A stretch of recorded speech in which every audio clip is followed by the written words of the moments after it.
Hello সবাই, আজ আমরা একটা খুবই গভীর এবং অনেকের জীবনেই প্রভাব ফেলে এমন বিষয় নিয়ে কথা বলবো। নাইটমেয়ার্স বা ভয়ঙ্কর স্বপ্ন। আপনি কি কখনো রাত ৩টে ঘুম ভেঙে গিয়ে হাঁপাতে হাঁপাতে উঠে বসেছেন? হৃৎপিণ্ড দ্রুত চলছে, ঘামে ভিজে গেছে শরীর, আর মনে হচ্ছে স্বপ্নটা যেন সত্যি সত্যি ঘটে গেছে। আর সবচেয়ে অদ্ভুত ব্যাপার, অনেক সময় একই স্বপ্ন বারবার আসে, একই দৃশ্য, একই ভয়, একই অসহায়ত্ব। আজকের এই আলোচনার মূল কথা খুব সরল কিন্তু গভীর। এই ভয়ঙ্কর স্বপ্নগুলো হঠাৎ করে আসে না। এগুলো আমাদের মনের ভেতরের চাপ, দমিত ভয়, অসমাধিত দুশ্চিন্তা, চাপা রাগ, অপরাধবোধ, লজ্জা, অসহায়ত্ব এসবেরই একটা রূপ। আমাদের অবচেতন মন দিনের বেলায় যেসব অনুভূতি আমরা দমিয়ে রাখি বা উপেক্ষা করি, রাতে ঘুমের মধ্যে সেগুলোকে গল্প বানিয়ে আমাদের সামনে তুলে ধরে। আর সেই গল্পগুলো প্রায়শই ভয়ঙ্কর হয়ে ওঠে। কেন?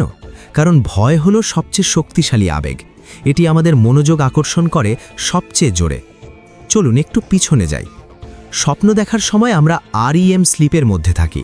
এই সময় মস্তিষ্ক খুব সক্রিয়, প্রায় জেগে থাকার মতোই, কিন্তু শরীর প্যারালাইজড, আমরা নড়তে পারি না।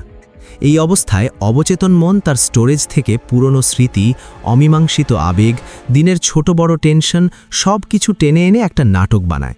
আর যখন সেই নাটকে ভয়, বিপদ, অসহায়ত্বের থিম থাকে, তখন আমরা বলি নাইটমেয়ার।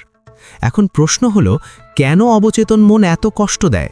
কেন সে সুন্দর স্বপ্ন না দেখিয়ে ভয়ঙ্কর গল্প দেখায়? উত্তরটা হলো, সে আমাদের সাহায্য করতে চায়। অবচেতন মন জানে যে আমরা দিনের বেলায় অনেক কিছু এড়িয়ে যাই, কথা বলতে চাই না, ভাবতে চাই না, মোকাবিলা করতে চাই না।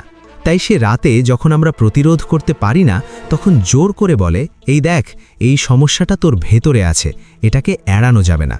এটা এক ধরনের আবেগের SOS সিগন্যাল। যেমন, যদি তুমি জীবনে নিয়ন্ত্রণ হারাচ্ছ বলে মনে করো, স্বপ্নে দেখবে পড়ে যাচ্ছ, গাড়ি নিয়ন্ত্রণের বাইরে চলে যাচ্ছে, বা কোনো উঁচু জায়গা থেকে ঝাঁপ দিচ্ছ।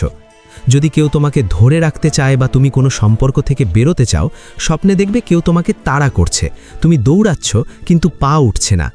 যদি তুমি নিজেকে অযোগ্য, লজ্জিত বা উন্মুক্ত মনে করো, স্বপ্নে দেখবে সবার সামনে নগ্ন হয়ে গেছো বা দাঁত পড়ে যাচ্ছে। যদি কোনো পুরনো ট্রমা এখনও প্রসেস না হয়ে থাকে, সেই ঘটনা বারবার ফিরে আসবে, কখনো একদম একইভাবে, কখনো সিম্বলিক রূপে। এখন কিছু খুব কমন নাইটমেয়ার আর তার সম্ভাব্য অর্থ দেখে নিই। 1. পড়ে যাওয়া, সবচেয়ে কমন। অর্থ, জীবনে সাপোর্ট বা নিরাপত্তা হারানোর ভয়, চাকরি, সম্পর্ক, আর্থিক স্থিতি কিছু একটা টলমল করছে। 2. তাড়া খাওয়া বা পালাতে না পারা। অর্থ, কোনো সমস্যা বা আবেগের সাথে মোকাবিলা করতে চাইছ না। মন বলছে তুই পালাচ্ছিস, কিন্তু এটা তোকে ছাড়বে না, মুখোমুখি হ। 3. দাঁত পড়ে যাওয়া। অর্থ, আত্মবিশ্বাসের অভাব, কথা বলতে না পারা, নিজের ইমেজ নিয়ে লজ্জা বা উদ্বেগ। 4. পরীক্ষায় ফেল করা বা প্রস্তুত না থাকা। অর্থ, নিজেকে যথেষ্ট প্রমাণ করতে না পারার ভয়। এমনকি যারা অনেক দিন ধরে চাকরি করছে, তারাও এই স্বপ্ন দেখে। 5. কাউকে বাঁচাতে না পারা বা মৃত্যু। অর্থ, অপরাধবোধ, দায়িত্বের চাপ, কাউকে হারানোর ভয়। 6. আটকে যাওয়া, লিফটে, ঘরে, গাড়িতে। অর্থ, জীবনে আটকে থাকার অনুভূতি, পরিবর্তন চাই কিন্তু পথ খুঁজে পাচ্ছ না। এই সব স্বপ্নের একটা কমন থিম অসহায়ত্ব। আর অসহায়ত্বই হলো মানুষের সবচেয়ে গভীর ভয়, কারণ বিবর্তনের দিক থেকে অসহায় মানে মৃত্যুর সম্ভাবনা। তাই মন যখন অসহায়ত্ব অনুভব করে, সে সেটাকে সবচেয়ে জোরে চিৎকার করে জানান দেয় স্বপ্নের মাধ্যমে। তাহলে আমরা কি করব? প্রথম ধাপ, স্বপ্নকে শত্রু ভাবা বন্ধ করো। এটা শত্রু নয়, এটা মেসেঞ্জার।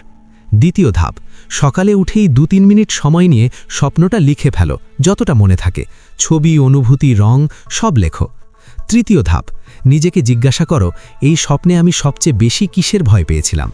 বাস্তব জীবনে কোন জায়গায় আমি ঠিক একই রকম অসহায় বোধ করি? এই অনুভূতিটা কবে থেকে আছে, কোন ঘটনার সাথে যুক্ত?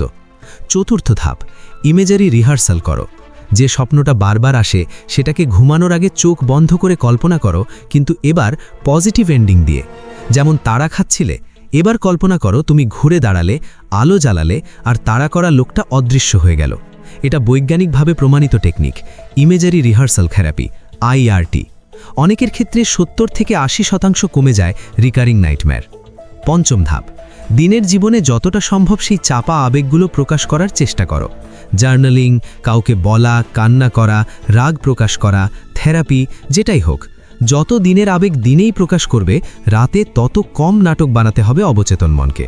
শেষ কথা, নাইটমেয়ার মানে তোমার মন তোমার সাথে কথা বলছে, সে তোমাকে ডাকছে, বলছে এই দেখ, এই জায়গাটায় তোর যত্ন দরকার, এই জায়গাটায় তুই আটকে আছিস, এই আবেগটা তোর ভেতরে পৌঁছে যাচ্ছে।